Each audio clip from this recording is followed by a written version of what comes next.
हा प्रश्न mechanical properties of fluids या चॅप्टरवर सीईटी 2024 ला विचारला. If the shape of the liquid surface is curved, then option A, the pressure on concave side is lesser than that on the convex side. Option B, the pressure on convex side is equal to pressure on concave side.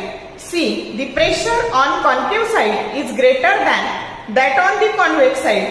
आणि option D, the pressure on convex side is equal to the atmospheric pressure. मग आता आपल्याला curved surface दिलाय. मग असा जर curved surface असेल तर हा झाला फोर्स आणि हा कॉन्वेक्स भाग आहे हा, आणि आतला हा कॉन्केव्ह भाग आहे. मग आता रिझल्टंट फोर्स कसा येणार आहे? डाऊनवर्ड साइडने येणार आहे. मग रिझल्टंट फोर्स जर डाऊनवर्ड साइडने आहे तर फोर्स ऑन कॉन्केव्ह साइड हा नेहमी ग्रेटर राहणार आहे कोणापेक्षा? कॉन्वेक्स पेक्षा.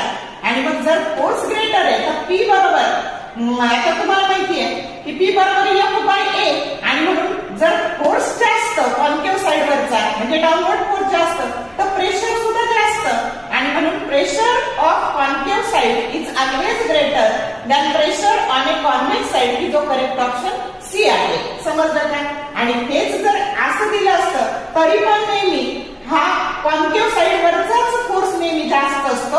आलं लक्षात? हे असं दिलं तर डाऊनवर्ड फोर्स मोठा असेल, असं दिलं तर अपवर्ड. एकच गोष्ट लक्षात ठेवायची, कॉन्केव्ह साइड वरचा फोर्स म्हणजेच प्रेशर नेहमी ग्रेटर असतं. केस अशी देऊ द्या नाहीतर असू देऊ द्या, pressure of A concave side is always greater than pressure on a convex side. कळलं का?